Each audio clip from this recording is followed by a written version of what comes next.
But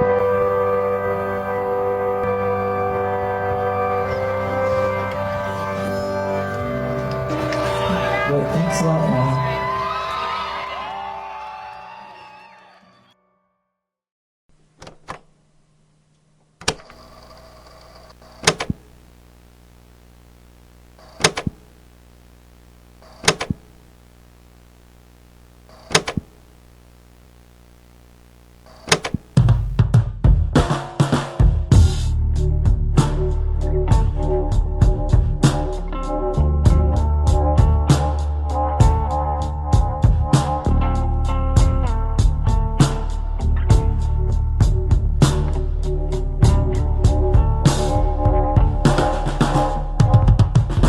Down on the west coast, they got a saying, if you're not drinking, then you're not playing. But you've got the music, you've got the music in you, don't you? Down on the west coast, I get this feeling like it all could happen. That's why I'm leaving you for the moment, you for the moment, boy blue. Yeah, you. You're feeling hard up the showway, I'm feeling hot to the touch. You say you miss me and I wanna say I miss you so much, but something keeps me really quiet. I'm alive, I'm a lush. Your love, for love.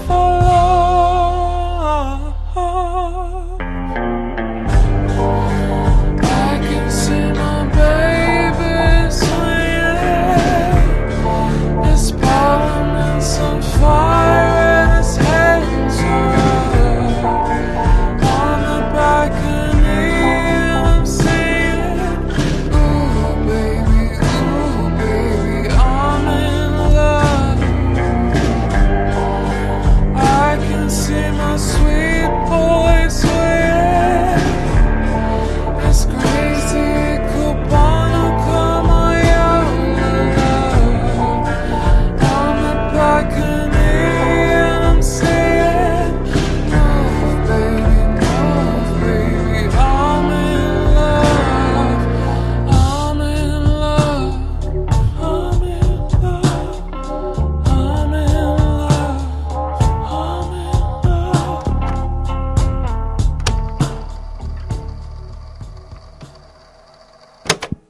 4, 3, 2, 1. What the fuck? No, that's not how. Okay.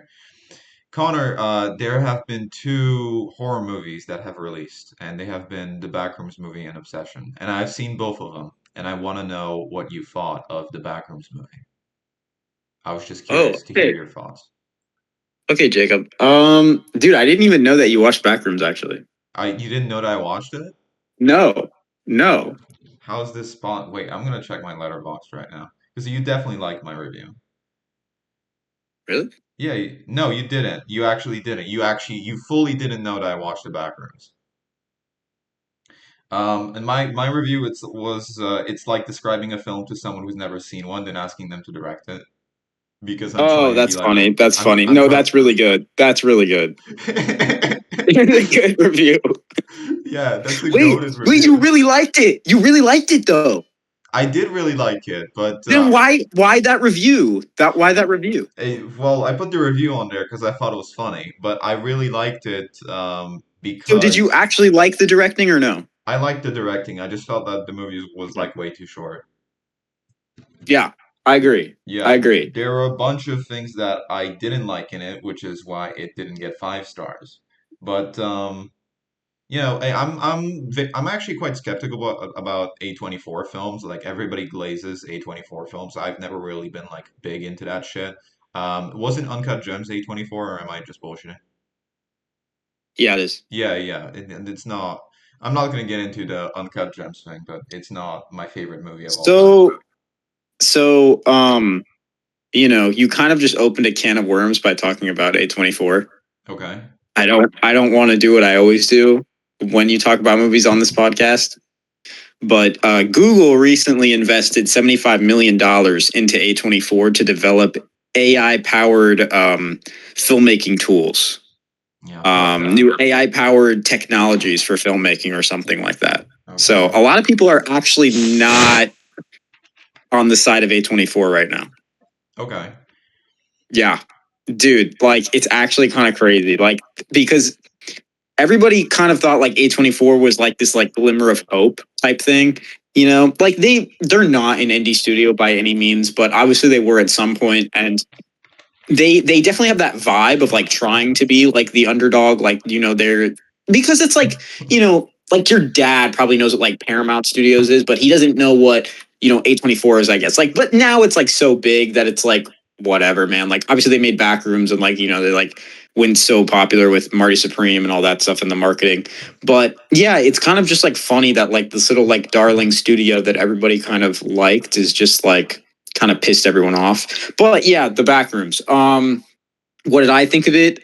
I think I have the same kind of gripes that you have with it, but on a harsher scale. I thought that the writing was absolutely terrible, and that has nothing to do with Kane Parsons, which is kind of like, dude, props to him. That's amazing that he directed that movie and everything. I mean, it's phenomenal.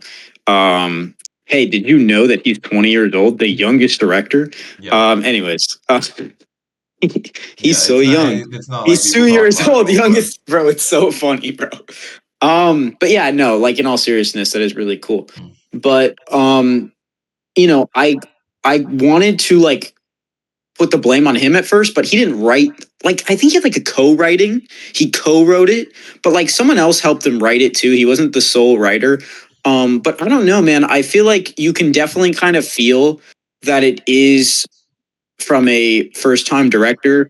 Um, Not because of how the film looks or anything like that, but because he's definitely biting off more than he can chew. He's definitely creating this story that does not work in an hour and 40 minutes, hour 45 with credits and all that. I don't know, it's probably even less than an hour 40 with credits. Like I said, it's an hour 45. So it's like I don't think that like the idea that he came up with is bad at all. I think the idea is really good, but it definitely was never going to work in an hour and 40 minutes. yeah.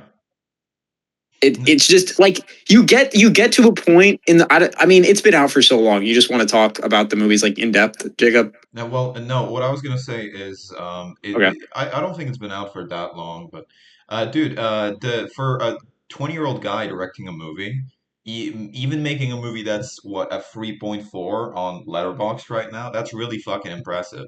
Because think of Oh fucking yeah. Tommy Wiseau's ass over here at 45 or something, making just like supposedly one of the worst movies of all time. Whereas this kid is like 20 and he hits number one in the box office, which is like Oh you yeah, yeah, said, yeah. like people play on it and riff on it too much, but it really is impressive.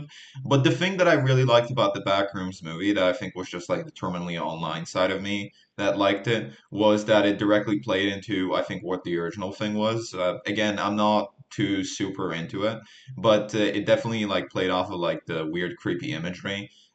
Later in the movie, it was like showing shots of the same exact places that it started out with, which was like the front of the furniture store and front of the therapist office in the house and whatever. And they were all just like modified pictures. Like in one of them, there was like mud all the way up to like heel level, and then the things were made out of clay. And I thought that was really clever that were just like making it like look trippy and using that sort of imagery and clearly putting a lot of effort into it. And another thing that I did like was it went for a very unsettling vibe. I didn't like the dialogue, honestly. I probably should have given it a lower review, like 3.5 Mhm. or 4 stars, but sometimes I get ahead of myself right after watching the movie just because it like impacts me or whatever.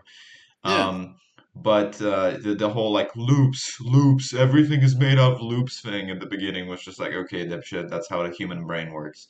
But then I was looking at the cinematography and it's just like I really like the opening establishing shot of like the woman and the kid, and it's like looking up at them from the point of view of like the grass, and then it's the sky, and then it flips to like the house being fucking changed. I guess there was some sort of background story about that woman, like the therapist lady when she was a kid being shut at home.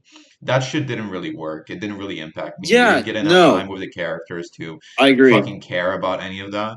I just thought the visuals were great.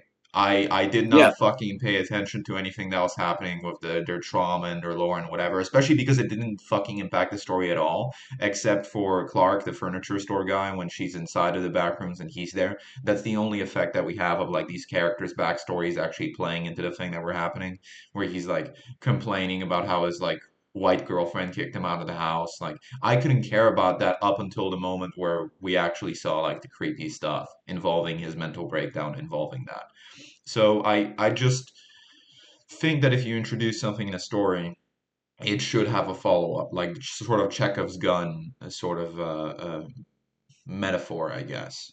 You shouldn't introduce too many story elements that you're not going to close, and that's why I was surprised when the movie ended, because I'm just like, oh, I have so many more questions that I don't want to wait for a sequel to answer. I just wanted them in this yeah. movie. That's what you promised me and sold hmm me. Yeah. I thought that the ending was deeply disappointing. I thought that it wasn't shocking at all. Like what happens at the end, the last shot, I didn't understand why we were supposed to think that was shocking. I thought that was information we would have already figured out in our brains.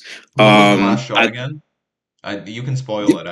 I forgot. it's the like distorted version of the therapist.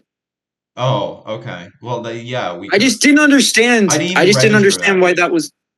What do you say? I didn't even register it. That was like so irrelevant to me because I thought like, Yeah, oh, I just didn't. well, yeah, I didn't understand why that was like a shock moment or whatever because they already set up that like there's versions of everyone like in the back rooms and stuff. yeah, because it's all So just like distorted memories. I like that they were going for that angle. I thought it's a cool concept, but as for the shock value, yeah, it wasn't shocking. What I did really like about the movie was, I want to say, the first 15 minutes. Because it was directly based off of the thing that Kane Parsons was actually known for, which is like the found VHS footage thing. The first 15 minutes were amazing. Where the guy chasing around the camera. You no, may not agree with me on this, but I thought it was really fucking cool.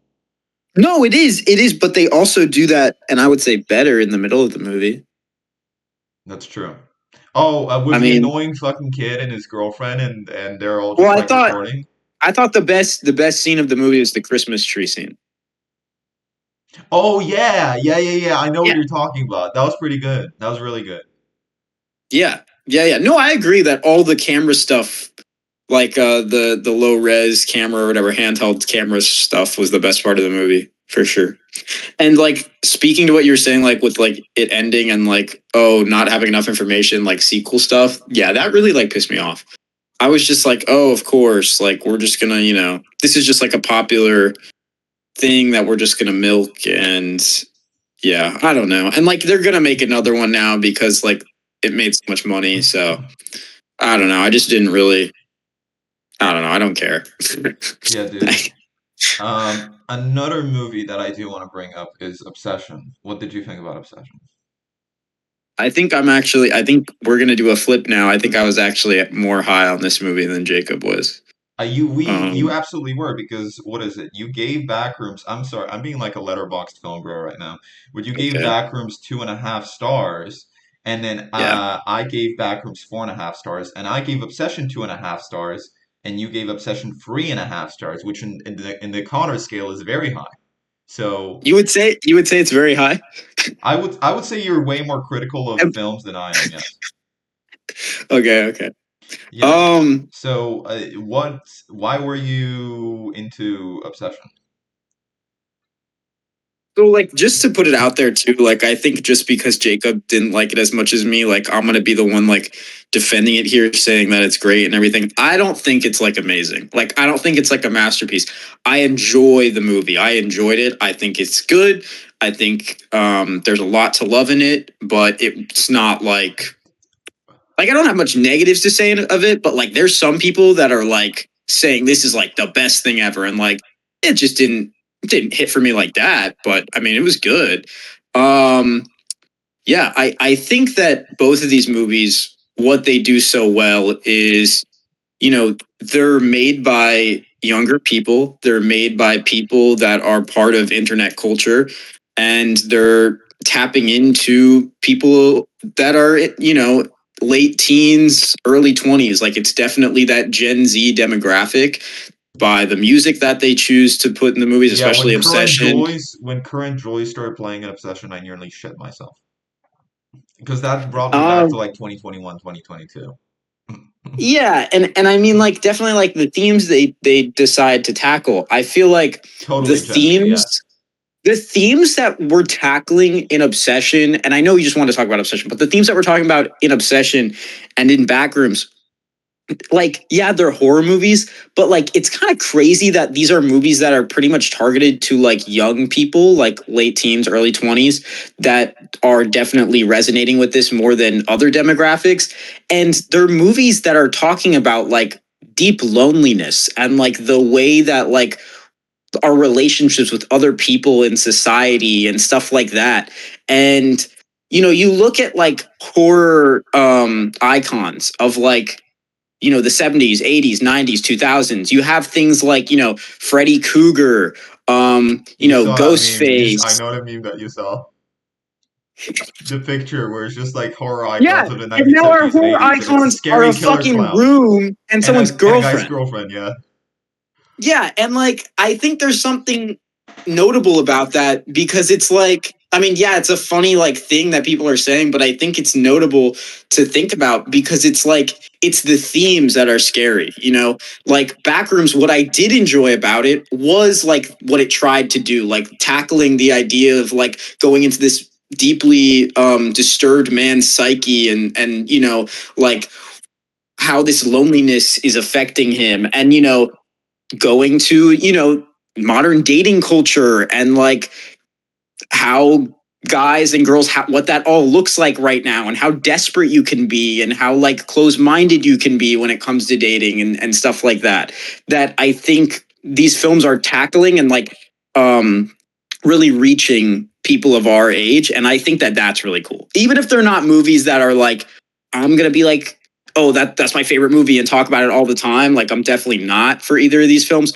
but it is really cool that like these are films that like people actually care about, that like they're resonating with people are relating to them. It's not super fucking girl, holy shit, like we don't have to talk about that, Jacob. I knew that. It's not Supergirl, it's not any of this other mumbo jumbo crap. Like, it's real cool stuff tackling real themes and ideas that people are going through. So yeah. I think that's like the bare minimum though, because for the last 15 years, Hollywood has gotten its used to, this producing the same slop all over again. Like I don't fucking care about Supergirl, but I just think it's really funny how for the last like 15 years or so, every single year, it feels like almost they release an action movie with a female lead and then like a mostly female cast, and they're wondering why it doesn't work.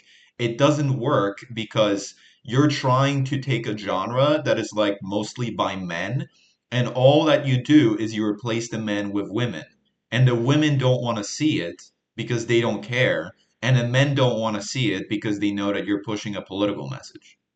So, and That they're I just don't like, agree why with. is this movie doing badly? That I don't agree with, You Jacob, don't at agree all, with that? actually. No. So Supergirl is like in the comic books and everything. She is always pretty much been like Superman's cousin. I mean, I'm not like like a DC nerd or anything, but honestly, like, and I actually looked at the statistics. Actually, more men went to go see Supergirl than Women, than yeah, I women. believe that. Yeah, there's not really much of a like political message, or that the movie's just bad. It's just not made well. Okay. Like, it's just not made. Like, there's one thing that I put on my letterbox, and it was like something that really annoyed me, was like, I don't think it's not the problem with like trying to appeal to women or anything like that. It's just like, honestly, I think it's some sort of like misogyny from the creators, because it's directed by a man, and it has Superman in it. It has Lobo, played by Jason Momoa, who's like, people are praising to be the best part of the movie, and the best part of the movie is a guy. I think that Millie Alcock, the girl who plays Supergirl, is really good in the movie. I think she's a cool Supergirl or whatever. I just think the movie looks like shit. I just think it's written badly. But no, I wouldn't say anything like that. But the one thing was that there's like a thrown in plot that like the main villain has like kidnapped these women for it's basically human trafficking, space human trafficking or whatever. There's some like convoluted reason for it, but um they have to go and stop him, and like he like kidnaps the women and this and that. And like to me, it's just like, bro, can't she just like be like, I'd have no problem with there being like a woman action movie. I mean, there's so many women action movies, but like a superhero that's a girl, like that's not even a new concept, to be honest. Wonder Woman and stuff like that, and people love that old Wonder Woman movie, not the old one, but the DC EU one. Yeah. But they have this thing of the kidnapping women or whatever, and it's like, why can't it just be a superhero that's a girl and have no ties to like something like that? Like, to me, like, why can't she just like save men too? Why does it have to be like, oh, she's saving women that are kidnapped? Like, that's almost like some sort of like misogynist, like weird thing to me. Like, I don't know, that bothers me. Like when I watch these types I of didn't even movies, know like that it's was not like that it's the idea of the movie is that she's kidnapping fucking, I don't know, yeah, victim it's like women. that's one of the, also the villain is like super weak. Like not like, he's just like a poorly written character, but it sucks because there was a comic book that is all based off of that people actually enjoyed, and it seemed like it had good fleshed out characters and stuff. I don't know, man. It's just a whole other thing, but I understand where you're coming from. I mean, I'm a big Star Wars fan, and they recently kind of did that with a character such as like Rey, and like Rey just like didn't have any flaws, but Supergirl definitely has flaws, and I thought that like her characterization is pretty good. I just feel like the movie wasn't made well, but Yeah. yeah. Okay. Sorry to bring it about something that we weren't No, no, talking no, about, no. but I appreciate this, and also I'm gonna double down on this because for those who may not be aware, I am a very sloppy watcher of movies and TV shows. Where Connor, I believe I told you about this. Like I watched The Sopranos, and I just skipped episodes, and there are episodes of The Sopranos that I just watched like 5 minutes of, and I just skipped to the next episode, and I tried to like guess or look up what was happening in the last one. I could never imagine you doing that, but I've done that no, before. I'm like the opposite. I'm Yeah. like, if I don't retain every ounce of information from a scene, I'll replay it. Yeah, I could never do that. So one show that I did this with for like one or two episodes, and then I just, blocked out completely, and then all of the other information that I know about it is from like YouTube video essays or fucking TikTok clips or whatever, is The Boys, and I know we've talked about this.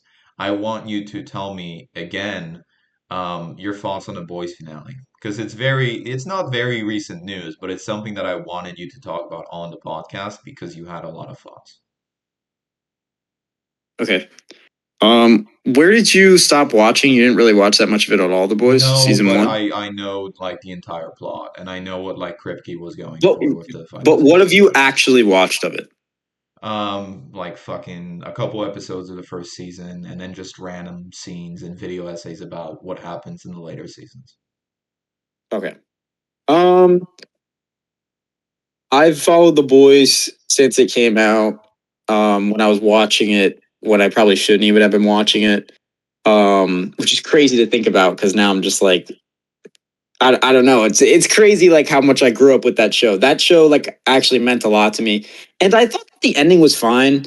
Like it's weird because it's one of those endings where like everything that I wanted to happen happened. Like it was really cool. Like I got like all those beats, but for some reason it wasn't like 100% like satisfying. It was just kind of like, okay, we're checking off like everything, and like everyone has like a happy ending, and like, oh yeah, we knew these people were going to probably die and they died, and these people have happy ever after, and it was just kind of like, uh-huh, and it was Okay. just kind of like, yeah, it was done. It was, I don't know, like it kind of all happened really fast, and I've seen like theories and stuff that it's it felt this way because like they had just been like milking it. Like it's like Homelander, we're gonna kill Homelander. Oh, we can't kill Homelander. Oh, we're gonna kill Homelander. No, we can't. Oh, he's so powerful. And then it's just like, and then we finally kill Homelander, and it's just like, okay, so we finally fucking killed Homelander. All right, and I also think that like this whole like kill Homelander thing, like, I mean, in like the first and second season, Homelander was like, he's a villain. He's always been like, an obstacle for our heroes, but it was more like, let's bring down Vought. Let's bring down this idea of, commercializing heroes. But then it just turned into, let's just kill Homelander. And it's like, and then we killed Homelander, and it's like, yeah, Vought is still like this thing. And that was like a topic that, was brought up in one of the final scenes of the show with Butcher and everything. But I don't know. It was just kind of like, when was killing Homelander the only like thing? I don't know. Like that's kind of how I felt about it. I felt that, but then I felt like I got goosebumps and everything when they did like their last final little montage where everyone ended, and it was cool. I liked how Butcher went out. I thought some of the, Homelander, like, yeah, it was like, oh, he died. And it was just kind of like, okay. And like, I liked how we saw him without his powers for a little bit. Oh yeah, But yeah. I don't know. That scene It came all just leading to felt a that. little like, rushed and superficial. Also, it was kind of frustrating how like this plot point that we had been doing for like, I think like a season and a half or 2 seasons with this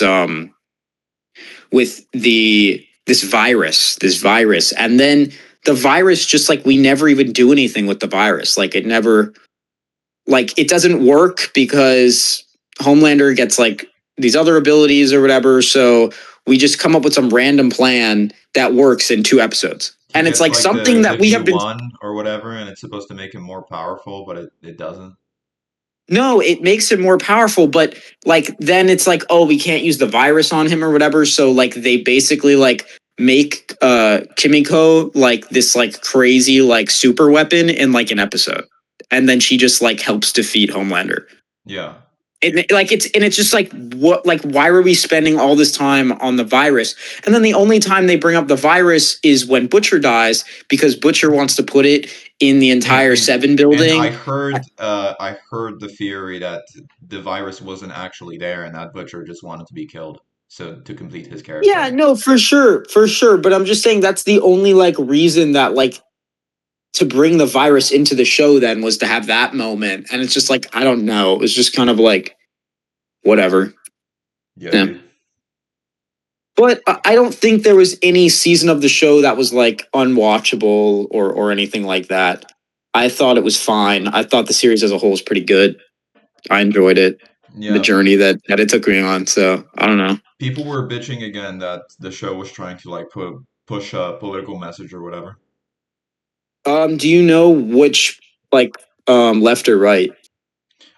They were trying to say that the show was being too left-leaning because they were trying to characterize Homelander as like being Trump or whatever. And that scene where they killed like the rich guy, a lot of people were just like, "Oh, like Kripke is trying to push political messages in his fucking show, and he doesn't care about the plot anymore." Wait, which rich guy? Well, I didn't watch the episode, but didn't they kill like a rich guy, like I mean, they some kill like so billionaire, many people. a billionaire or something died in like the last few episodes? Yeah. So, hey man, they make fun of Elon Musk, and like, if Elon Musk is left or right or whatever the fuck, because obviously he got into like cahoots with Trump. They just made fun of Elon Musk. They like basically, there's like this guy that like wants to talk to Trump about like some business plan or whatever, and he's got the baseball cap and everything on like Elon Musk, and he's like something about like space and this and that, and basically Homelander's just like, oh, you want to go to space, and he just like takes Oh, him he up takes into the the guy to atmosphere. space. He throws him up into the atmosphere and then just comes down, and you just like never see that guy because he just like threw him in space and killed him. And people were arguing a lot about that. They said it didn't make any sense because in the final fight scene, he didn't nearly have, the powers necessary to take someone to space. Like it was just like him Yeah, fucking around in an office. I mean, I guess. I think it comes from like what I was saying before. It's like we've done it so many times, bro. Like we've fought with Homelander so many times that it just becomes like, how are you gonna make it, more exciting or different than the last time? I don't know. They beat him this time. They won. It's like it wasn't like the most like flashy thing, but it's just like, okay, they won this time because they got Kumiko and you got Butcher and Ryan and everyone's in there going up against Homelander. It's like, all right. And it's like then they got the whole thing with, because like they kind of threw like all the logic out of the window with this Kumiko thing. And then it's like in that scene, she's seeing Frenchie and she's having like hallucination of Frenchie. And it's like maybe it's like his love gave her extra power. Like who the fuck knows, bro? Like this is where like my like where I talk about movies and stuff kind of like I kind of get loose with it, like with the comic book stuff and sci-fi stuff and whatever. Is like I used to be really into it when I was younger, but like now it's just kind of like I enjoy it, but it's like I can't take it seriously. It's just like, well, the show needed to end, so they won. Like I don't know. That's how I felt about it. Okay. Yeah, that's a good interpretation. You're not Like, taking it as literally as some people are, where they're just like, oh, they've been like edging dude, us towards this like final scene, and we didn't get what we wanted, so the show is ass. now I do think that the marketing kind of killed them with that and brought an opinion like that upon, because you have like marketing images of like the posters for the last season with like Homelander above like the earth Yeah. and like it's like on Nuclear fire or bombs going something. on, yeah. Yeah, yeah, and like Billy's like in like this like wasteland or something, and like this stuff like never happens in the show. Like I don't know. And then like yeah, I think it was like a quote that Billy said like, oh, scorched earth or something, or like Homelander said scorched earth, and like And nobody ever it went never scorched gets earth. it never gets to that point. Like I mean, but I think they shot themselves in the foot with that one. But I mean, I wasn't really expecting anything like that, so I don't know. Yeah, dude. I feel like it's a lot easier to do that with TV shows than with movies because if there's a poster or promotional material or a trailer for a movie, and then it shows stuff that never happens in the actual film, people take it very much to heart because You're saying they're not as invested in the movie prior to seeing it. Like if there is a movie, you're not already a fan of the movie before going in. But if you're watching a final season of a show, then you probably really like the show already when you're going in. So you're going to yeah, be a lot more well, critical of them, creating a false perception of what is going to happen in the show than if you would no. yeah. You get what I'm saying, right?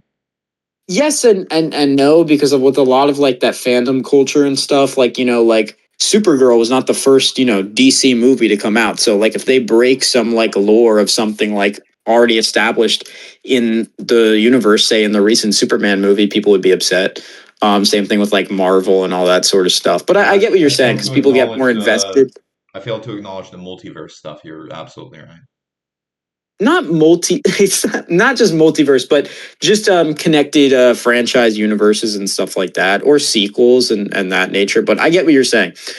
People get so invested in TV shows because they they're just there's so much more to them. They're way longer, and if they progress over years, and obviously you can have like sequels that progress over years, but you can have a show that someone like I grew up with the boys, so then you have a stronger feeling about it, I guess, stuff like that. But yeah, I mean it could be the same for movies though, in my opinion. Yeah. No, I just feel like we live in a time where whatever creative choice you decide to do when it comes to cinema, people on the internet are going to be upset about Yeah, yeah, of course. it, and I think that's pretty funny. What? Uh, Just that everybody wants to be negative. Yeah. just that everybody is fucking negative Oh, all of the time, and I you can't. I think I think like with the internet, it's just that like there's so many people on the internet and it's so like accessible to everyone, so we see these opinions, you know what I mean?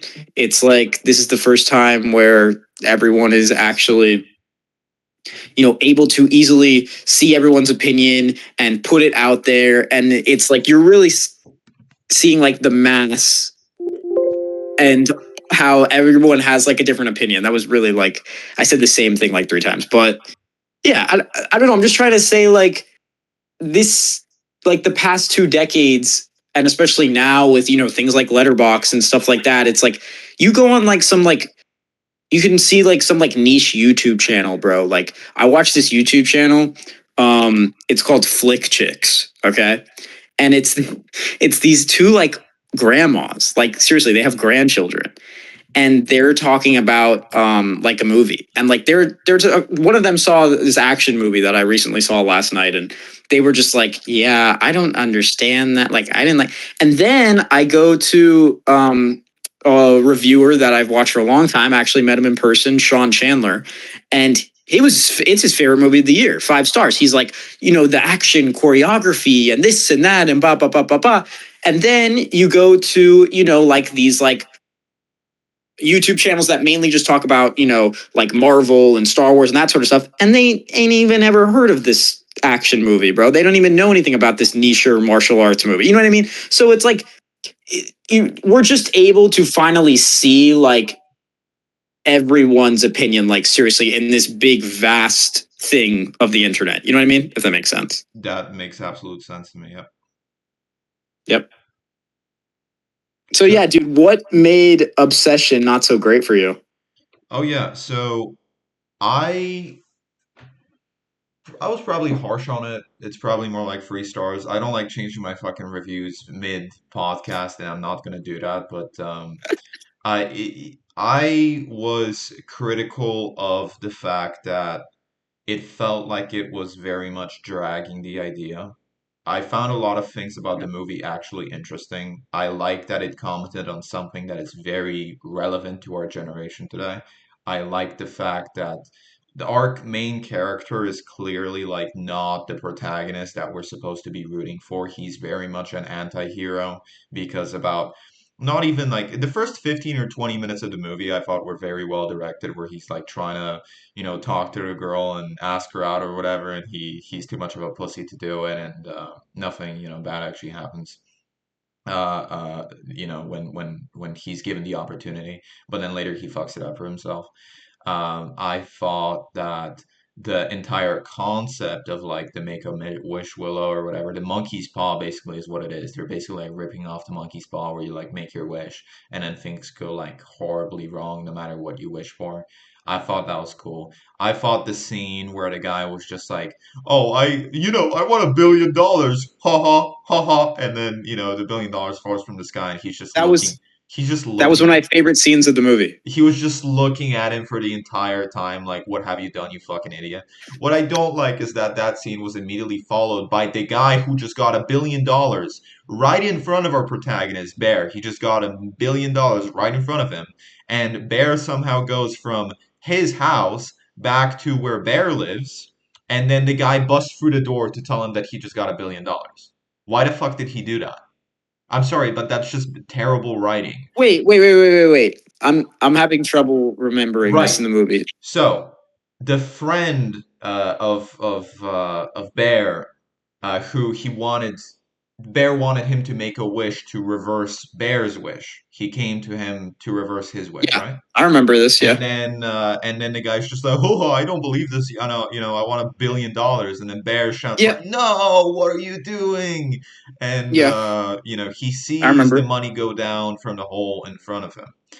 Immediately after that, we have a scene of Bear coming back into his own house where the girlfriend is. And there he's having like an argument with her or whatever because she's, killing people and stuff. And then the guy who just got the $1 billion busts through the door and he's just like, "Yo, dude, I just got $1 billion." And the girlfriend, shoots him. I don't remember. I don't remember it. I don't. Oh, I no. Okay, yeah. I saw it a while ago, actually. Yeah. Okay. I mean, I remember her killing him. Yeah, but why I was didn't he know there if in the that's what first he place? said. Why was he there in the first place? Why did he? If I came to your house and then I gave you like a little thingy and then you broke it and $1 billion fell out of the sky and I'm just like, whatever, fuck you, Connor. And I went home. Would you then drive to my house to come through my door without, me having open and be just like, "Hey, dude, I just got $1 billion." Like, no, you already know that I know. You wouldn't, that wouldn't be the first thing you would do if you got a shit ton of money. You wouldn't drive to my house to finish the conversation that we are having, knowing that I'm upset at you. Yeah. They just wanted to kill that character off. That's all they wanted to do. They just wanted to like have a shocking scene. Okay. Yeah. I feel like for me, like I understand it was a low budget film and like I think it's amazing like how much money that it made. But I do feel like because of that, the world does feel small and like things like that come of it. It's like, yeah, like why is he like how close do they live, you know? Like I get it. Yeah, I just felt like it was bad writing at times. I felt like the movie relied a lot on just scenes of just like, oh, this character that you've seen for like 3 or 4 scenes, well, they're actually gonna die. They're gonna get murdered in this like horrible way, and I'm just like, all right. And I felt like they tried so hard to do the thing with the cat. I actually didn't mind that as much as the other scenes, but I'm aware what they were trying to do. They were trying to play on the audience like being all animal lovers. Because humans definitely have more compassion when like a little pet or like a kitty or like a dog is killed than when another human is killed. Because we're just so used to seeing people die in cinema. And then we're so attached to our pets because we think they can do no wrong. So we're definitely a lot more sensitive to where the cat dies at the very beginning of the film, and then later when the cat is used as food, then like cannibalized, then we are by the actual human deaths in the movie of characters that we haven't gotten to know and haven't been really acquainted with. I felt like the scene where she tries to feed him the cat when he's at work and he's just like, oh, what's the verdict, cat? It's an inside joke. It's an inside joke. Whatever. He's like trying to blow it off while he's throwing up. I thought that was a pretty like cool, well-made scene because I definitely was not expecting that.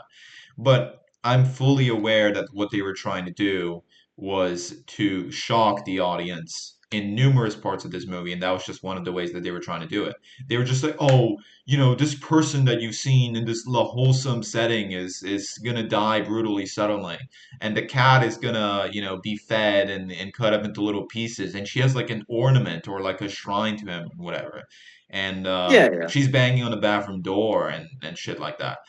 She's screaming in the restaurant. Like we're constantly given scenes that are meant to scare us away or make us feel like something bad is happening, which I guess it worked for a lot of It's people. a horror What movie, bro. I know, but the point I'm trying to make, if I can finish it, is that I felt like it did a worse job at doing the horror movie job like that, like trying to jump scare people and trying to make them jump from their seats and remember it and feel bad about what's happening, than they did making the main character seem like an asshole. I thought that every single time that something bad happened in this movie, uh, I feel like myself and then a lot of other people watching it were more just like, why the fuck doesn't he get like rid of her already? Why is he like putting up with this? There are numerous parts of the movie where I saw people on TikTok go like, this is the moment when I would have been like, terrified for my life. When the girl did this or when the girl did that. And then for some reason our main character just keeps on going and going and Yeah, going along with it. And every single it bad thing that happened, I'm just like, well, this really is like the main character's fault when the girl, she does like the funny car scene and then she approaches the main character and she's just like, well, I'm sorry I had to do this, but it really is your fault. Like I wasn't just like, oh, she's being, a terrible like demon like girlfriend. In my own thoughts, I was being like, oh, like it really is his fault though. Like the main that character is genuinely completely unsympathetic. I can't relate to him. that's what they wanted you to feel though. I guess so, but I don't That know. is that is the point of it. That is the point of it. 100% the point of that movie is like supposed to like dissect like the male loneliness thing and how like men go about wanting a girlfriend and like simping and all that sort of stuff and like not having confidence. It's literally that's the entire movie. That's That all that movie is I about. mean, that is a good point. Yeah. So yeah, I mean, you're definitely supposed to feel, and then like I thought it was kind of, I mean, I don't know, maybe it's just because I am a guy in today's age. I thought it was kind of like harsh how like he didn't even get any redemption, bro. Like he just dies and everything's terrible. And it's just that's where I'm just like, all right, like it's just like another horror movie where like it's a bad ending and like whatever, everything's terrible because of the decision. And it's like the whole movie then is just going deeper and deeper and deeper and things getting worse and worse and worse, and then the movie ends. And that those types of movies just don't really work for me that much. I don't know. He doesn't. I relate to what you're saying. Yeah, I mean, I thought it was nice closure that everybody dies, honestly, because I didn't like any of the characters. I feel it feels awful saying that, but it's just like the fact and that there none of them were really like fleshed out. nice people except Sarah, like the girl when he's in Oh the car yeah, with her. and that's why she, had to go as well. No, but I definitely genuinely feel like the ending scene wasn't the worst thing about it for me. I thought it was pretty cool how they like played on the original concept, and they're just like, oh, you think that they've both like fallen for each other now because the girl also made a wish, and then the guy took the pills, and supposedly there were some other things in the ending scene that were just suggestions of the actual actor rather than the director, where he was just like, hey, I think this should happen this way so that the main character suffers more. That would make the ending more Oh, really? conclusive to the viewer or something. Yeah, the actor wanted he wanted his character to have a worse time during it. So I thought the final few moments where it's just like, oh, she makes the wish, but he's already taken the drugs, and then she's holding him, and then she wakes up and she's like, okay, what the fuck is happening? I thought there could be way worse endings to this movie where nothing gets resolved, where the girl never wakes up and she stays obsessed like that while he's not there or something. They could have made it so like she makes like ornaments to him, or plays with his body or whatever. They could have done tons of things for the ending that would have been very, very weird.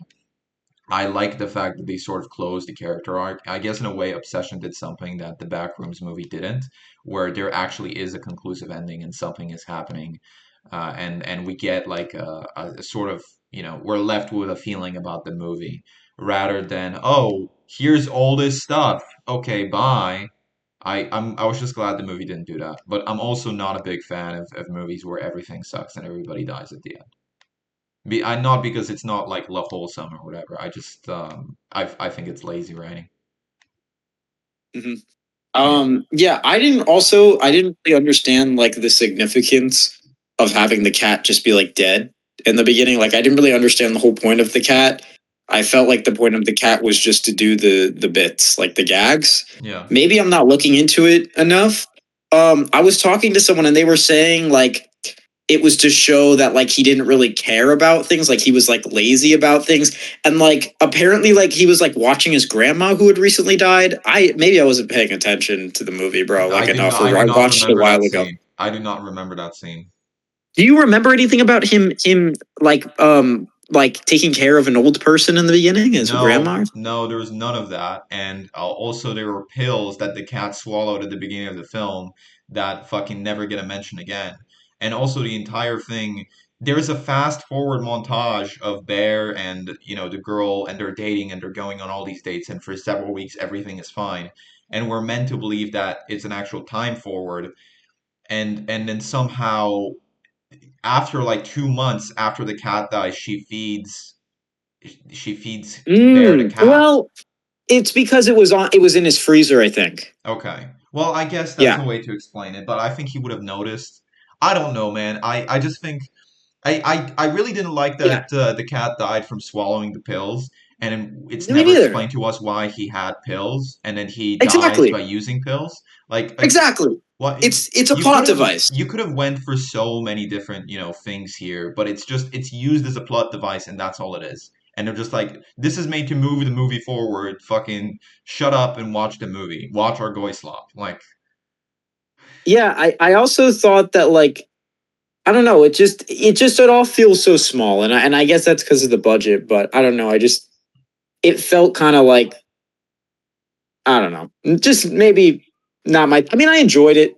I enjoyed it. I see how like it's doing so well. I see how it's culturally significant. I saw this one theory about the cat stuff, Jacob. I saw this one theory that Nikki like being possessed. She's being like possessed by the cat. That's I don't know how I feel about that. That's I don't know. I Yeah, guess. I guess, bro. yeah. Whatever. That's such a nothing burger theory, dude. What do you She's think a about cat, it? bro. What do you think I about it? I don't know. I mean I almost think it's kind of interesting. Like it gives more for me to think about. I almost But wish they went for that instead of whatever they were going for. Dude, the scene where he's on the phone with the guy, he's just like, "How do I edit a wish?" And he's just like, "Would you like to cancel a wish?" And he's just like, "No, I just want to edit it." I'm just like that made me infuriated. That made me upset. I feel like that's what they were going for, but it did make me upset.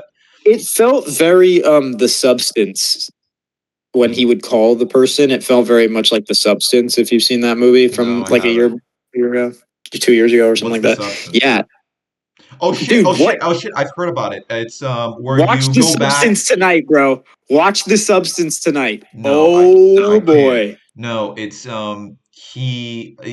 when they take it and then they live a little bit when they're younger and then they go back and they're older. They like Yes. yeah, where they Yes. live half of their lives as the young person, half of their lives as an old Yes. person and split between the two. Yeah, I heard about this. Yes. Yes. Is it Yeah. whack? It's good. Oh yeah. Oh yeah. It's all over the place. It's good though. And they have to like trust the younger, older version of themselves to keep the, Yep. dosage 50/50. Yep. Okay. That makes sense. But yeah, I don't know about the whole calling bit. You I know, just I've never seen it. you know what movie I enjoyed more than the Backrooms End Obsession? What movie? The Sheep Detectives. I heard about that. I wanted to see that. Where they're just like on a Scottish or like English farm or whatever, and the Yeah. farmer gets murdered. Yeah. Yep. I Yep. wanted to see that movie because it actually seemed mildly entertaining. Like I It's knew it would be genuinely a corny. good movie. It's actually good. Okay. I like I don't know how you feel about watching movies that are set in the UK. Like that's so bizarre to me as a person that has actually like lived in the UK and it's just like used like do you just not acknowledge the fact that they have British accents? Is it like irrelevant for you? Because for me it changes the Well, entire movie. I feel like there's so many actors have like no, it doesn't do anything to me. I mean, like a lot of Star Wars actors are like British, especially like the newer stuff. And it's Yeah. like, I don't know. I, I mean Harry Potter, like I'm into, I don't know. Doesn't bother me. Yeah, dude. Because for me, ever since I lived in the UK, I see like little things in movies that are shot in the UK where I'm just like, oh, yeah, that's the license plate that they, have.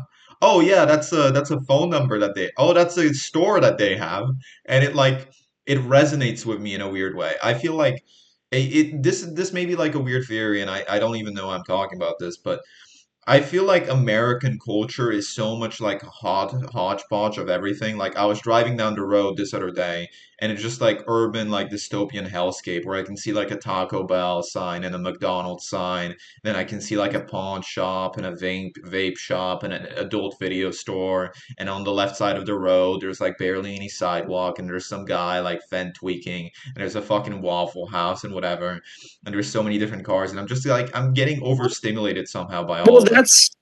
that's what America is though. That's That's what its what population of America is. people That's what I'm is. saying. It's like a It's a hodgepodge of mixture of everything. it's It's a like a melting pot, hodgepodge of let's just say. literally everything. It is the backrooms, country. It is like So, the country that's like a mess of so, everything. But then Jacob, yeah, I wanted to bring it back to movies, okay? that And okay. I wanted to bring up a different movie, okay? Okay. So since you were talking about you decided to bring up Backrooms and Obsession, which are younger people directed movies. Have you heard of Disclosure Day, directed by Steven Spielberg? I've never heard about it. No. You didn't hear anything about it? No. Dude. Okay, so I actually gave a higher rating to Disclosure Day than both those movies. And a lot of people are just saying like that he's out of touch. And I can kind of see that. I mean, like, I feel like in the writing sense of it, I mean, yeah, it's but like, dude, he's just so good at directing, man. Like he's just so good at directing that So basically, like the plot of the movie is that this guy worked for this company that knew that aliens existed and they had been like testing on them and stuff. So then he had all this footage of all the alien stuff. So he wants to go and disclose it to the world. So, Jacob, and this is going to piss you off, his grand idea to do this is to not drop it on the internet, not put it on TikTok, not put it on YouTube. No, no, no, no, no, no, no, Jacob. This is directed by, a 70-year-old man, Steven Spielberg. He has to go to the most trusted source of news in America, a news station, broadcast news. So the entire plot of the movie is him trying to get it on air through a news company to everyone.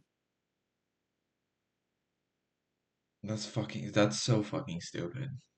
And coming out so close within Backrooms and Obsession, these very modern with the times themes of theming movies. Yeah, this plot also came out, and it's obviously just so like not within like that's not what would happen. But That movie would probably be way more realistic if it was written 30 years ago. Like that's something I could see yeah, coming out in dude, 1996. the movie would have exactly, and it would have really been like more popular. Like the movie's genuinely really good. It's just like once you think about like the actual world and how things actually work, then it becomes like, oh. But when you're watching the movie, it's cool. In its own little pocket thing, it's cool.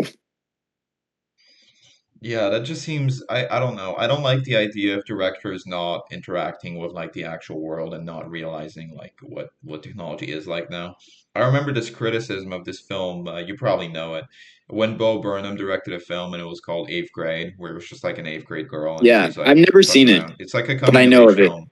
But a lot of it came out like 10 years ago or something, and a thing, Yeah, not even that, like 12 years ago. And I remember when I watched it for the first time, and I watched a review of it when I was a kid because I was in eighth grade around that time. And then, I was watching the review and people were very much praising it for they were just like, this is like the first movie, this is like the first movie that I've ever seen where they actually treat phones and social media as a thing that exists and they don't try to make commentary about it. Because I guess earlier than that, it was like the brand new thing. It was like the AI of the time. And they were kept like talking about it as if it's, rotting children's minds or it's like this positive new thing that's going to bring us into a new age. Everybody had some commentary about it. And that was like the first major film made by a younger person where it was just like, oh yeah, like people have Snapchat. That is like an app that people use sometimes when they're younger. Like, oh, that's a thing. Like younger people, like 13-year-olds have phones and social media and stuff. And that's how they interact a lot of the time. And I guess people didn't really, acknowledge that from that perspective at that point.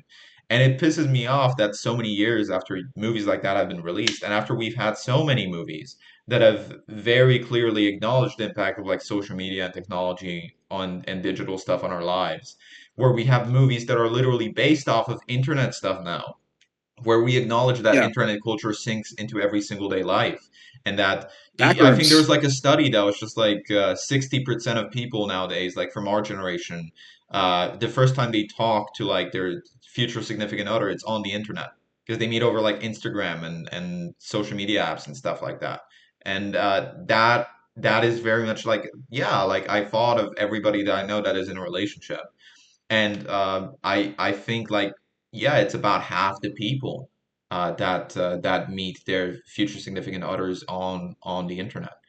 And I feel like Hollywood doesn't consciously acknowledge how much our lives have changed as a result of all of this digital technology. I feel like the way that we process information and relate to others and get our news and everything else is so completely different from the way that it was 30 years ago in 1996 like we are closer to 2050 than we are to the year 2000. Like 9/11 is a historical event now. It isn't something that impacts our lives. We are a quarter into the 21st century. And I feel like a lot of media producers just haven't acknowledged the fact that it's not the early 2000s anymore, that the world has changed completely. Whereas we, have been born in the early 2000s and we're fully grown adults now with fucking cars and jobs and relationships and places where we live and our own special interests and our own life paths and our own goals. Whereas we're just like, yeah, this is the world that we've grown up in. It's changed a lot. It's very weird, and we're just sort of trying to deal with it. I feel like Gen Z is in a lot of ways the responsible generation. Well, I mean, to me, like, I don't really believe that, like, for a story, like in a movie or a TV show, like, it has to match society with technology and all that stuff. Like, it doesn't really bother me. Like, I guess I can see how it bothers other people, but it's all fantasy, right? Like, even if you're telling, like, a grounded story, like, it's still, like, made up. And, like, I don't know. I feel like that sort of stuff, like, doesn't really bother me that much. But yeah, I don't know. I see what you're saying, and I definitely see like how like Gen Z is like coming along, and like something like Backrooms and Obsession compared to Disclosure Day, how it's like, all right, Grandpa, let's pack it up, and like Obsession and Backrooms are more like connecting to the younger generation, so it's cool. It's cool. It's also just kind of like upsetting, but it's cool. I mean, man, I would certainly expect them to. Another thing I was going to talk about and bring up here. Expect what? Expect what to? Expect Obsession and the Backrooms to resonate way more with people than a movie made by Steven Spielberg. Yeah, I guess. Because I think we're past the point where people are just like, oh, big name, Hollywood celebrity thing. Oh, it's gonna be good. I feel like there's such a distrust in like public media figures nowadays that people would much rather watch like an actual indie film than Yeah, anything made by but big here's names. the thing, bro. Here's the thing, and here's where we duke it out, bro. I mean, like you're saying, like, oh, Hollywood people and this and that, whatever. Like, the creators of movies like Obsession and Backrooms are literally like social media influencers, bro. Yep. They're literally influencers though. Like they already have a following online, and then everyone that is going to see their movie has already been watching them online. Like they're already being influenced by the stuff that they're putting out online. Yeah, I heard that the And actress for and Nikki is like a Twitch streamer. the actor for what? Nikki in Obsession. She's like a Twitch streamer. Oh, okay. I like see. I didn't even know. I'm just like, oh, okay. And then, I don't know if you know like Iron Lung, Markiplier. Yes, Like, dude, yes. I can't and believe we've never talked about this. it's cool. Like, don't get me wrong. Like, it's cool. Did you see Iron Lung? Yeah, I saw it and I made like a review of it on the little side podcast I Okay, made. I never watched it Yeah, don't because worry I just about it. don't care about Markiplier or that video game. So like, I don't know. I'm just like, and like, You've never it's seen Iron cool. Lung? The movie? No, I didn't watch it.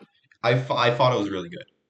I thought Okay. they went on, dude, they went on a limited budget, and the entire film is just like a YouTuber guy that we all kind of know or at the very least recognize. And he's stuck in a room, and it's like he's being dropped down into the bottom of like a blood planet in a Yeah, no, I submarine. know. And that sounds like a horrible movie, especially when it's 2 hours long. I thought the execution was really good. I thought they actually kept you entertained for most of it. I thought, in a weird way, even though I've already been sitting in the theater for like an hour and a half watching a fucking guy in a room, and subconsciously I know that it's probably going to end with the guy in a room, which it does. Like, we never see outside of the room. I still felt afraid. I didn't know. I guess afraid is not the right word, but I still felt like it was a good like horror film. I didn't know what was going to happen next. I genuinely became invested into the characters because a lot of what the guy, the protagonist, is dealing with is very human, and then we see him dropped into like this alien hellscape, and we don't know what's happening. It felt like the inverse of Project Hail Mary, where it's Ryan Gosling in space and he's like trying to figure it out, and it's all like wholesome or whatever. It just felt like an accurate depiction of what would happen if you put a human being into an artificial environment and they were just like, okay, what the fuck? What the fuck is going on here? And it felt very real as he was like trying to figure out his surroundings and understand what is happening and like begging for his life and trying to get the person that sent him down there to not get killed and basically being just like, this is an execution chamber. You don't actually care about me. You want to help. Then at some point in the movie, I guess to avoid spoilers, he does something that causes another person to get hurt, and he feels really fucking bad about it. And you see like the change in behavior and whatever. I thought the writing for the movie was really good. I thought it made us sympathize with character. I thought it made things happen in a very small environment where not a lot was pretty much about to happen because it's literally a box. I thought it made us like resonate with the main character who we don't even know that much about. I thought it provided great exposition to the history of that world and what is happening there. I thought the soundtrack for Iron Lung was one of the best movie soundtracks that I've ever heard. It felt so fucking like disturbing and weird, and the sound design was pretty good. So overall, it was just a movie that I really liked. But I guess I'm sympathizing with the point that you're making that all these films now are just made by social media influencers and that they tackle things in a different way and that it resonates with audiences of the younger generation better. No, I'm not saying all of them. I'm just saying like, Yeah. like a lot. Like it's definitely becoming a thing now. I mean, like that YouTubers are making movies and stuff. Like Talk to Me. Um, I mean, like they've been doing it forever. I actually just recently saw a YouTube video and like they were going over like the first like YouTuber movies and stuff. But like Talk to Me, have you heard of that? That was a really popular one back in 2022. And then those same guys recently did in 2025 Bring Her Back. I thought both of them were fine. They weren't like my thing, but it was like wow, like people that are just like making like goofy content on YouTube can actually have a voice and stuff, and it's cool. Don't get me wrong, it's cool. Okay. Hmm. Yeah, I've never heard of the Talk to Me movie. I just looked it up and it's like it's made by Australian YouTubers, I guess. Yeah. 2022 is crazy. So they beat all of these guys to the punch almost 4.5 years ago. I mean, like, I guess they were always like YouTube movies and stuff, but I remember a lot of the early ones were really fucking bad. Yeah. Yeah. So I guess like, it's cool. It's a cool thing to I guess notice that this is a trend that is happening. I wanted to touch down briefly back to my point that I was trying to make when we started talking about the sheep detectives, which is that America is like a hodgepodge of every single like cultural thing.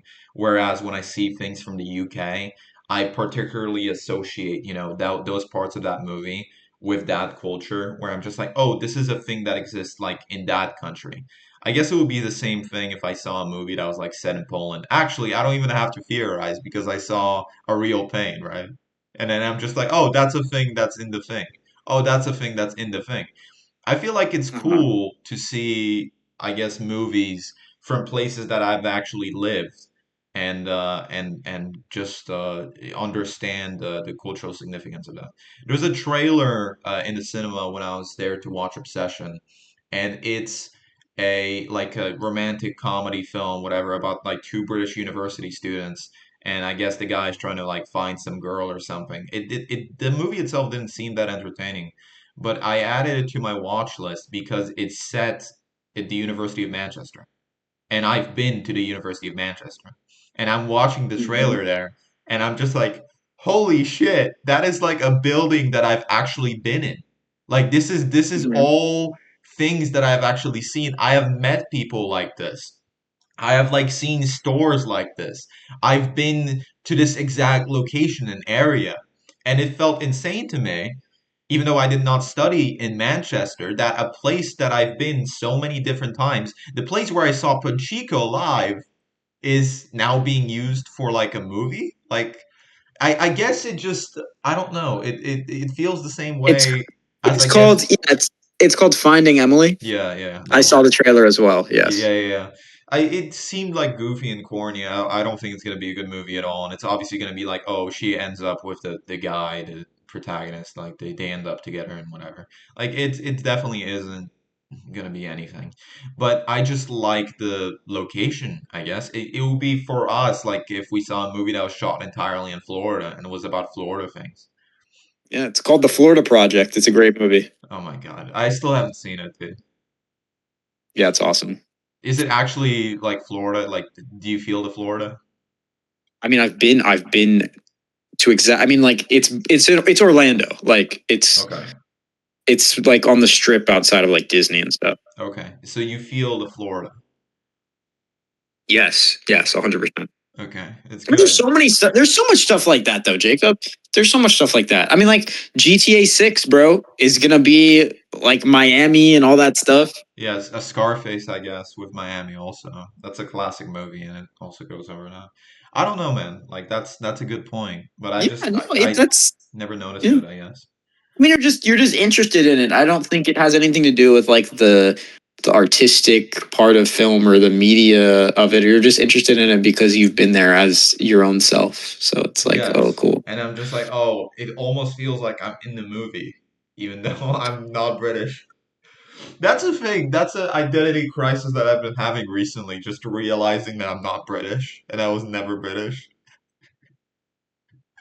You really tricked yourself. Huh? Yeah, you really tricked yourself there. No, I just think it's super funny that I had a year of my life where I thought I was British. Yep. It just feels like, funny Jacob lore. I think even when I go back, yeah, when I go back to some of the older podcast episodes, they're just like filmed in the UK, and I just keep talking about how I like live in the UK in the moment.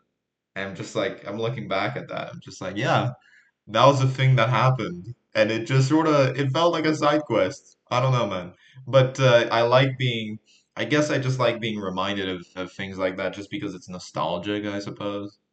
And I'm just like, whoa, like, yeah, that's like a thing. Oh, yeah, I've experienced this thing. All right, cool. Just like whatever. Mhm. Yeah. Yeah. Uh, do you care at all about that it's about to be the 4th of July, like the quarter millennia? Do I care? Like in what sense? Like the United States is about to turn 250 years old, and they're having all of these like celebrations and stuff, and everything is 4th of July themed now, and it's probably going to be like the biggest 4th of July that we're going to see in our lifetimes. Like I guess like people are very patriotic right about now. Does that tickle your shingles or whatever?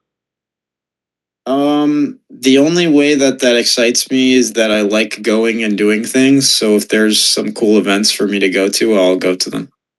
That's so real.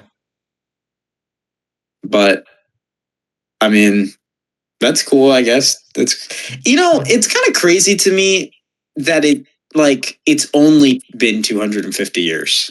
It has only been 250 years, yeah. It's crazy. Like it's crazy that it's really not that long at all. No. I Thomas mean, Jefferson's great grandson or something is still alive, and he's like 90. hmm, Be just like my great grandfather helped found this country, and it's just like the most powerful country on earth. Like, what are we doing? well, I mean, his great grandson is probably what, like our age or something, and is like my great great grandfather, my great great grand, whatever. That's true. That's weird. I don't like that. But I mean, like, yeah, doesn't he have kids? yeah, What? he does. He does. But Yeah, it's weird that we're only a few generations into the American experiment, and we've already done all of this. It feels like I don't know. I don't know what's gonna come next. It tickles my shingles a little. tickles your shingles. Yeah, it tickles my shingles. I started out a podcast when we were doing one of the interviews, and I I started out with introducing the guy, and then later on I went, well, I won't, I won't stroke your cereal too much. You can introduce yourself now. And I watch that sometimes, and I'm just like, what is that turn of phrasing? And the guy was just like unfazed. Unfazed. He was just like, yeah, whatever. I guess. I guess, bro. I don't know. I'm using that turn of phrasing because it's funny, but I still feel like it does feel weird that it's only been 250 years. Mhm. Yeah. You know what I don't like? This is totally random thing. I don't like that there's women in comedy clubs now. I don't mean like the performers, I mean like the Okay, bro. audience. I think we've gone too far, No, Jacob. no, no, Cut the listen to me. podcast. Listen to me. Listen to me, because this is actually a great point. I There are a lot of male comedians that make very, edgy jokes, and I'm not saying women can't make edgy jokes. That's retarded. I think a lot of them are far more into that than I would be per se.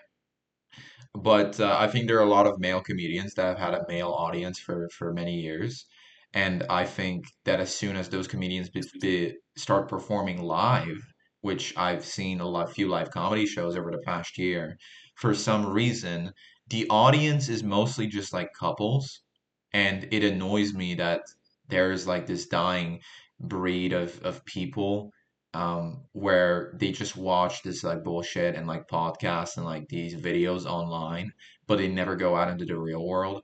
And that the only people that are nowadays going out into the real world are, guys that have a fair bit of or amount of money where they're like in their 30s or late 30s where they can actually afford to do all that stuff and go to these places and travel and see these shows. And they're like girlfriends that don't even want to be there and they don't care about like anything that is currently happening. I feel like it's way easier for them to drag their, significant others into doing this than if it was like a concert, because a concert is 2 to 3 hours long, and you can go see a fucking comedy show and it'll be over in an hour because there's only so much that one guy can talk on stage before it gets really fucking boring. Most don't even go over that. And I just feel like it's it's becoming mainstream. A lot of it. Niche internet stuff is becoming mainstream, and I don't feel comfortable with it. I feel like the indigenous people of Native America seeing Indians in films. I have no idea what you're talking about, buddy. But I feel like I'm being, I don't know. My little internet stuff is coming to the real world and people are not reacting to it the way that I would want them to. Jacob, dude, I feel like you've always liked feminine things. How Jacob, so? How so? you've always liked. Okay, Jacob, I'm Are gonna are we like gonna blow your talk about mind dinner here. in America again? I'm gonna blow your mind right here. Well, yeah. You you have more in common with most girls that I have been romantically inclined with than I do. You like most of the things that girls that I tend to have a crush on have liked. That's true. Let that seep in. No, yeah, I You was have the same taste as like my girlfriend, I would say. You have similar taste to her in things that you've grown up with and internet culture and stuff, and other girls that we've known in the past. You yeah. always seem to have the same taste as women, Jacob. That's absolutely true, yeah. I listen to fucking Lana Del Rey and like other artists like unironically. I listen to like TV Girl and what do you call it? You And listen, Mitski. you listen to, bro, you're into internet stuff that like girls are into. Like Yeah. that's why they're there because girls are also into those things. I don't know. I guess I never consciously acknowledged You're that. into like lonely 14-year-old girl shit, bro. You're talking about 8th grade, the Bo Burnham movie that he directed. Girls are into that? It's about a girl. I don't know, man. Yeah, I guess. Like, I don't know. I think that the TikTok space and stuff is heavily Influencing my women mind? based. What? Do you think it's heavily influencing my mind? No, no, it's heavily. I mean, yeah, probably, but it's heavily populated by women. I would Oh say, yeah, TikTok is absolute fem slut. Yeah. and you're yeah, and you're a part of that. I don't know how to feel about that. You're a part of that. I feel like there should be more polarity. I feel like I should be more, I don't know. What do guys like? What are stereotypically guy things? I don't know. I mean, I'm not into stereotypical guy shit. I don't think. I think guys are into the gym, I'm into but women that. are also into the gym. Um, I guess like a lot of video games, but women are now also into video games. I Yeah, don't know, man. that's what I'm talking I about. Like think the it's just women, that you're just it's into a not lot that of I'm in popular stuff. You're just into popular stuff. it's not that I'm into girl shit. It's that girls are beginning to like everything that I like. I don't Okay? know. I think you're just into popular TikTok stuff, Jacob. I don't know, maybe. But no, that's another thing that annoys Adam me. Friedland is not niche. He's not niche. But another thing that annoys me, I thought he used to be niche. Whatever. Another And thing also, that I know someone who went there with their girlfriend. yeah, I don't like that. Because I know that's what you were talking about. I don't like that. I don't like bringing girls along to those kinds of things. I I feel mean, it the same way about it as guys working out with their girlfriend at the gym. I that shouldn't be legal. You should go to jail for I've that. done that before. Why don't you like that? I think you just need a girlfriend, Jacob. I think you're just single. No, I just don't like. It's not out of Jacob, jealousy or whatnot. I would never do it because why I don't wouldn't you go to the gym with your girlfriend? Why wouldn't you? because I feel like it's weird. Why Like is it weird? because that's a thing that you do by yourself for yourself.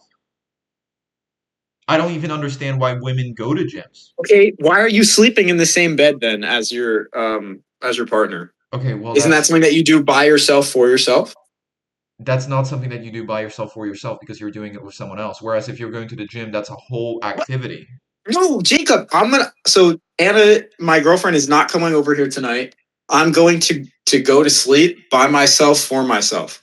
But sometimes she comes over and sleeps here and we go to sleep and we're sleeping in the same bed, right? So Yeah, but that's a sometimes, Do you see how that's a biological function and that's not going somewhere with someone for a specific reason?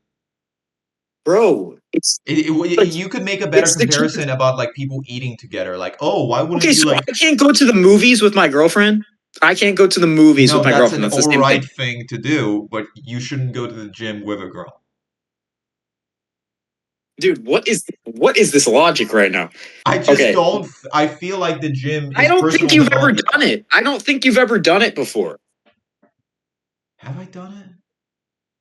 I don't think you've understood like bro, like No, I've never been to the gym with a girl. No, why not? I because mean, I. why wouldn't Why you? would What's so I? bad Why about would it? I want to? Well, I mean, like when you get like so close with them, I mean, like I've been dating Anna for almost like 3 years now. So it's like it's just to like, oh, I'm gonna go do this. You also want to go do this for yourself. I So let's go guess. together. No, We can keep each other company. in that circumstance, I understand it if both people want to do it and whatnot. It's just like that just isn't like I don't know. It feels off to me. I can't describe why, but I just feel like personal development time, things that are like meant for your health, like you don't go to the fucking doctor with your girlfriend, bro. No, but you can go to the therapist with your girlfriend or with your other partner, you know. That's I feel true. like I feel like a lot of married couples, you know, a lot of married couples like in their 40s, 50s, they work out together because they're trying to do a goal together, you know?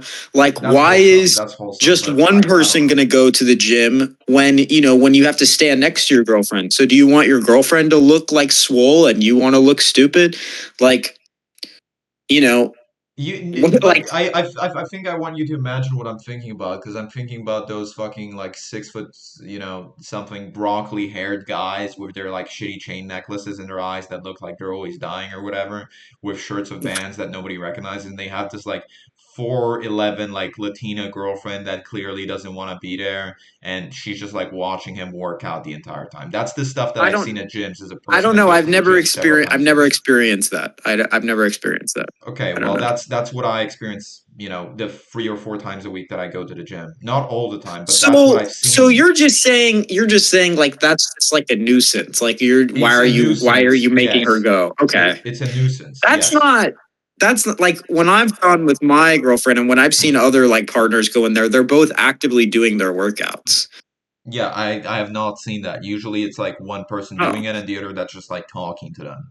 And okay. I don't I don't know. It just doesn't feel fit the vibe of the place and it feels mildly inconvenient for all of the other people that So are there listening to the music and stuff. So Yeah. Jacob, I've gone to a K-pop concert before for my girlfriend. Is That's that fine. wrong? That's fine. That's completely fine.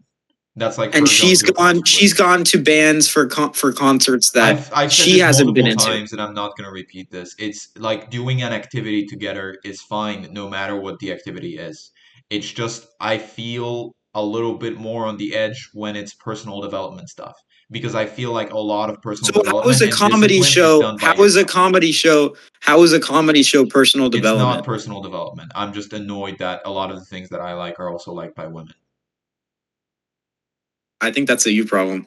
Yeah, it is, but it's also my podcast, and I can talk about my you problems on it. Yeah. Bro, this episode has taken a real turn here. I don't know. I just feel like we need to express I feel our like I opinions. feel like we've gone into a different episode. That's fine. This is That's completely another. fine. We can do that. We'll edit it into another episode because I don't know what is going on. No, that's fine. It's fine. We went off topic for a little bit. Really off topic, yeah. No, but I feel like most of the stuff that I can relatively discuss with you on this podcast is like movie and media related stuff. I don't care that much about politics, honestly, anymore. I've been so disenchanted by it, where I'm just like, yeah, this is a thing that is, currently happening, and we don't really have an effect over it. Where it's just like, okay, like it isn't something that I mind anymore that much. And I always could like introduce you to philosophical concepts when they pass by in conversation, or like stuff from history. The thing is, there isn't really, a point to doing that. What I enjoy doing with you most on this podcast, Connor, is literally just talking about like media and music and pop culture and the stuff that we like in films and stuff, and that's happening around us and that is pertinent to our generation, rather than stuff Yeah. that doesn't have anything to do with us. I think like I've become way more attuned to your philosophy of, well, if it doesn't affect my life, then it's Are you stupid. really feeling that? Are you I'm really feeling feeling that. that lately? No, I've been feeling like that lately, absolutely, because I feel like I'm just Yeah. surrounded by so much noise of shit that is happening outside of Yeah. my own personal control. And I'm Yeah. just like, why am I so bothered about things that will never impact my life? Exactly. Like, why Exactly. do And people that care you so can never much? impact. And that I can never impact, yeah. Yeah. And not in a negative sense, but I mean, I'm coming from a very weird family position where my parents are like very right wing and my grandparents are very left wing, which is usually like the other way around, but that's the way it is for me. And it's like seeing them argue over this stuff. It's just like none of you are ever gonna be in politics. You've all been alive for at least like 40 years. The oldest one of you has been alive for like 80 years. You guys haven't done any activism or whatever. You guys haven't donated to political campaigns. You guys haven't pledged, in any way about this. You just developed your own personal opinions about this stuff because you watch different fucking talking heads on your little phones or on YouTube or on television, I guess. And then you're just like, oh well, this is the way the world is, and they have very generalized ideas about what it's like. Like my parents' brains are generally just like California blue, Democrat bad, Texas red, Republican good. Like that's as far as their mind goes. They're not concerned about like the actual repercussions of it. They just want to have like a team. It's like a sports team. And to me, it just looks completely ridiculous. Not in the way where I'm just like, oh, guys, we should be like a family and stuff, and we should not argue and we should be wholesome. But as in just like this shit doesn't affect anything. I don't know why you guys care. Like it yeah. obviously affects stuff like gas prices, but like we can't do anything about that. We're not in the socioeconomic class that determines that. There's a higher socioeconomic class than us, and that those people make the decisions, regardless of who we vote for. Yeah. Yeah, dude. Is there Well, anything? I think that way of thinking comes from them not having, the internet and all these different opinions. Like we said earlier, even with movies, there's just so many opinions out there that we see in different ways of living and different. There's just so many different people out there, man. And like I feel like the news just like really, like you're saying, it boils it down to teams, and like not everyone fits into these things. Not every problem can be fixed by one side, or one law or whatever. Everybody's different, man. And like once you realize that, it's just like, I don't know, it's kind of frustrating, but it's kind of just like freeing too, you know Yeah. everybody's so different. Every scenario is so different that like classifying people is not going to work. Dude, people are completely different. Like they don't even think alike. That's what I've realized. Like people are so fucking like different personality wise. Yeah, I think sometimes like we're talking about aliens earlier. I think that like sometimes we're so alien to each other in the sense that like we have adapted to the world differently. You know what I mean? Like I feel like we, you know, we don't even, Jacob, honestly, we don't even know that we see the same colors. Yeah, that's true. Bro, Like that's so deep, bro. I know, but I'm just saying like, and then like some people like when they think they have like a narrator, and then some people don't like have Oh a my god, narrator and dude, I was listening to this while driving this morning. I was listening to a podcast on the bicameral mind. And this is a theory that I've actually been thinking about all day because it's fascinating me. There is a theory that as humans have gradually evolved over time, and I don't mean evolve like evolution, like actual evolution over thousands, over millions, hundreds of millions of years. I mean, over the last 10,000 years, where civilization has naturally grown, there is a theory that the reason why we've been able to advance so fast is because for some reason people stopped thinking in like pairs of two, because when they look at older civilizations, they found that the one thing that is common among every single older human civilization, particularly, the ones that have recently developed, or recently as in like 10,000 years ago, where it's not just like tribal people anymore, where they actually built like monuments and countries and stuff, is that they all like worshipped these deities. They all had a god. They all had something to like organize around and believe in.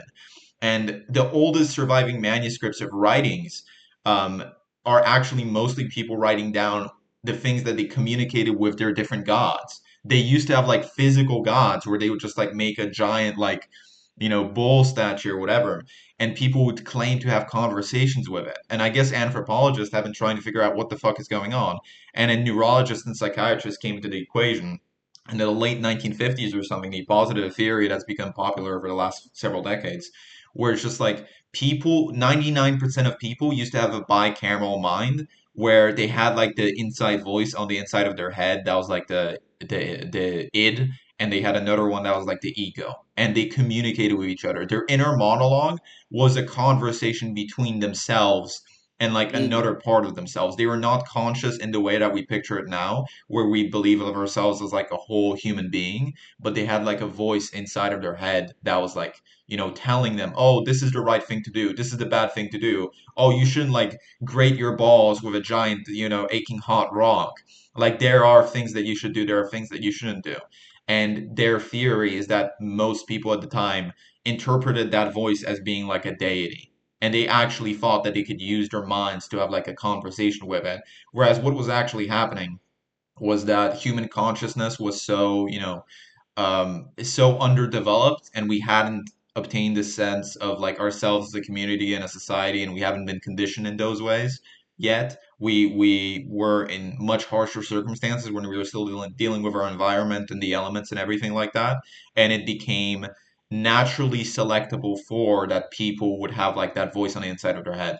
And then later as societies like grew and we were faced with different circumstances like war and actually having like countries and building our homes instead of traveling around, it became less advantageous for people to think of themselves as like two different people, and more advantageous for us to think of ourselves as a whole within like an organized community of other people.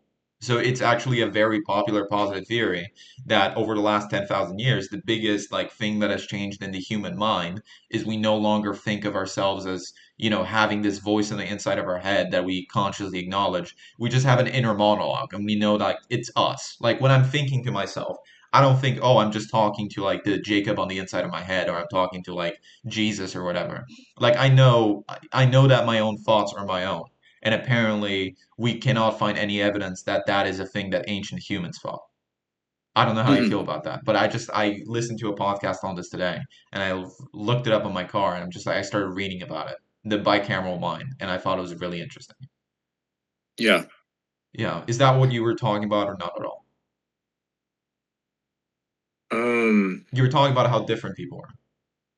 yeah, no, I believe I was talking about something like that. I think you took it in a different sense, a more historical sense.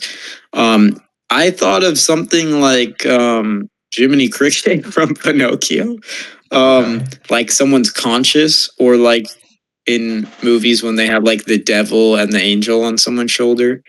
Yeah. Um, that's what I was viewing in my head when you That's were that's saying in that. that's in psychology what we call it and the ego, where it is the immediate Yes, no, I want know. Yeah, is the yeah, I've heard immediate of that want to do before. something, yeah. And then the ego is that not you being like egotistical. The ego is like the thing that's telling you what you should do. Yeah, Got you. very well observed concept, the devil and the angel on your thing. I don't know. For me, I'm a much more fused person. Like I don't have an inner monologue where I decide what the right thing to do is. I just kind of, know like this is the Jacob thing to do. I'm gonna do the Oh Jacob yeah, thing. you just go, bro. You just go. I honestly just that's one of my greatest flaws, honestly. I don't think that way. Greatest flaws and greatest pros, man. Yeah, you think so? Yeah, greatest traits, I mean, I guess so. But I was just thinking good about it. and bad. You were talking about how different people are, and it's just like I've been like really good friends with you, like best friends with you for like 3.5 years. And man, I still think like a lot of the time we think in entirely different ways, For sure, for sure. and that's crazy. Like it's insane that you could have so much in common with a person, and yet when it comes down to it, there's actually like this world of difference. Where you don't Yeah. even interpret the world in the same fucking way. It's like you don't even Right, see the same thing. And that's like due right. to everything. That's like due to how your body looks, that's due to how people react to you, that's due to how like society treats you, that's due to like how you see society. So there's so many different factors that are at play, I guess. Oh yeah, Yeah. I don't know. you're right, man. It's weird going on fucking Instagram and seeing people that I used to know like years ago and they're like entirely different people too. It feels like Yep, people change a lot too. yep. I think I've changed a lot, honestly. I mean, you keep saying that I haven't, but I think I have. I when am I saying that you didn't change? I Um, never said I that. don't know, You like change all the time, Jacob. You change like the most out of anyone I've ever known. is that true? Yes. Okay. Like personality wise? Not personality wise, just like the way that you think about the world and like how you're gonna go about doing things. That's true. That's very true. Yeah. I don't know. I feel like you've always been a chill ass motherfucker though. Like I guess you've Bro, I changed. and I I guess you've just grown I up. don't know. I feel like I think this is so weird because I think there's so many people that have met me that would think the complete opposite, but then I know a lot of people that would agree with you.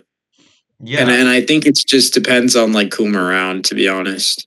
And Which is not an that's excuse, but like I definitely act like worse in front of certain people. Like, Yeah. I don't know. And that's the thing. That's what you were telling me about. I was like saying, "Oh, it's my greatest flaw." That I'm just like, "Oh, I gotta go. Like, I know the right thing to do. I'm gonna go for this. I'm gonna go for that." And you're just like, "Well, that's also like your greatest pro." And I guess I've never thought about it that way because Yeah. I'm constantly surrounded by people who are just like, "Yeah, you don't want to. You want to think more about your actions." I'm gonna complain a little bit. My father has this tendency. I don't. It's excruciating. Like Fuck your dad. it's such a what? What? What'd you say? Oh, I said, fuck your dad. No, no, I'm not saying that. But I'm saying it's such an inclusive part of his personality, where that this is pretty much all he is, like personality wise. This is the way that this needs to be done.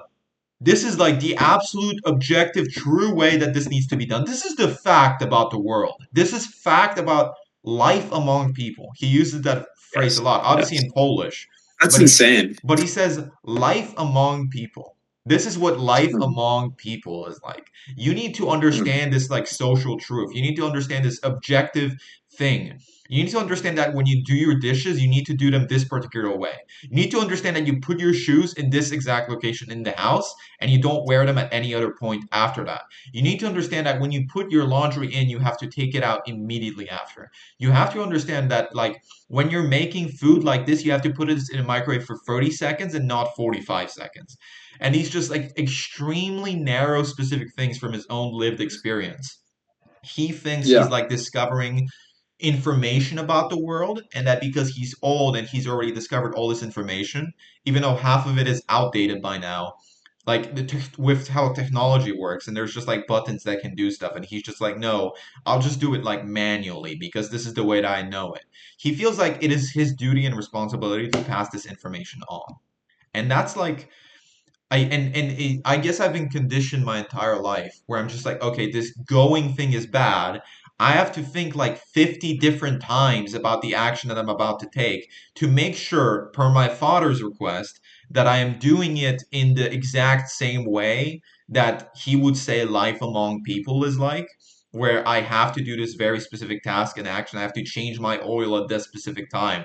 I have to clean my car like this. That's just an I example, have to by the wash way. my Yeah, laundry like just an this. example. Just an example, don't worry about it. But yeah, where I have to make sure that I'm complying by that request from my father, and then I'm having to comply by my mother's neuroticism because my mom is a Mhm. very neurotic person and she worries 50 times about everything and she checks the door 10 times to make sure that she's locked it every single time she Uh, leaves the house. you're their worst nightmare, man. I genuinely am. That's the thing. I don't think I think a lot of people are just like, oh, Challenge them. I think a lot of people are just like, oh, like I don't get along well with my parents because I argue with them. That's not the truth for me at all. Like I can have normal conversations with my parents. It's just like there is a world of like value difference between me and them. They are at the polar opposite scale of like life. They think that things have to be in a very specific way, and if they aren't, then everybody fucking dies and it's the end of the world. And for me, it's just like whatever. Like if I get stuck in the middle of the highway, whatever. If if I don't have any clothes to wear and I have to stay at home, whatever. Like if I do something stupid, whatever. We'll see what repercussions I get. And that's not a good thing, and it's a thing that I've been trying to stray myself away from and think myself out of. But I also think that it is partially my personality where I'm just like, I'm not so affected by the possibility that my actions will end up, Dude, doing why is something that so bad bad? because I don't think because that's a bad trait. I'm not affected by it that much because I know that there are plenty of people that do the right thing every single day that still get in fucked up situations. Like if you live your life the correct, like the super correct way, like if you were super moralistic about it and you were doing everything in an organized order. Let's say that you woke up at a socially acceptable time. You went, 6:30 a.m. You went for a run. You came home, you had a healthy breakfast with eggs and veggies and everything. You did your daily journaling. You drank half a gallon of water. You got washed yourself very cleanly. You did your laundry. You I don't know, got your task done for the day. You got dressed like really good for work. You went to work. You cleaned your car on the way back home. Back home, you're just like, sort of writing kind little cute messages to your friends and relaxing and watching wholesome media and never ever masturbating and never ever eating junk food and never ever taking nicotine or zins or fucking heroin or coke and never engaging in any of the things that could potentially be your vice. And then Ooh, answer. you go to bed at an acceptable time. You can still fucking like run over someone on the road someday, and then your life's fucked. You can live your life in the absolute best ways imaginable, and you will still suffer, and you will arguably suffer more than someone who is just like a total piece of shit. Because when you're a total piece of shit, you just don't fucking care. Like you just screw people over, and you're not affected by it. You develop a sort of thick skin. Whereas if someone is totally moralistic about everything, and they care very much about their life and what their actions are, what they do, and making sure that they're not selfish, making sure that they're not serving themselves above other people, making sure that other people come first, making sure that their life is in order. That person is gonna suffer a lot more than just like a fucking drunken asshole. I guess that's the Christian message below it all, where it's just like being a bad person will necessarily get you punished. That's sort of what being a good person is, what will get you punished. And that's sort of what being a good person is. It's sacrificing yourself. Whereas someone who's like a drunken asshole literally does not have to sacrifice themselves or worry about these things, which is why being a bad person is so appealing. Because you don't even have to consciously acknowledge it. You don't even have to Mhm. consciously acknowledge that your habits are self-destructive because you don't exist in the reality in a moral framework where that matters. I guess I'm digging too deep into it, but it's just like I don't know. I've always been this way about my life where I'm just like, oh, let's fucking go. Let's do this. Like I'm not Let's gonna go. spend 50 minutes thinking about oh, well, what are the pros and cons of taking this action in this situation? Like, no, let's, you know, oh, I guess, we can't use my car. Let's walk an hour and a half to the store. Whatever. Mhm. Like, genuinely whatever.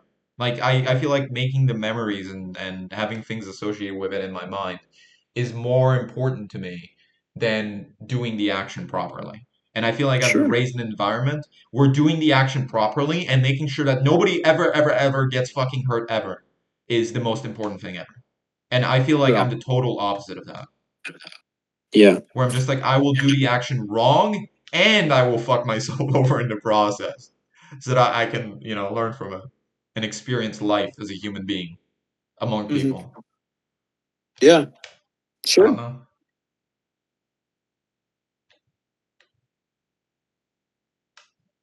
Yeah, dude. Is there any comparison that you would like to make, or are we done with that topic? No, I think I think it's good. I think it's bad. I think that it's fascinating and it's endearing that you have such a good grasp on the way that you do things, how it's different from other people in your life, um, the good that you see in it, the bad that you see in it, what you want to do to change it, what you want to keep. I think it's good that you have this grasp over this and that you have thought about this much. Yeah, dude. That's what you got to do to survive, I guess. I guess. Oh, Jinx! Knock on wood. You're gay. Okay. Oh shit, I'm gay now. Yep. Fuck, I like men. All right. Well, tune in next time to see Jacob jerk off 50 black men. Have a good night, guys. Oh yeah. Is that how we're ending it? That's how we're ending it? Sure. Sure. All right.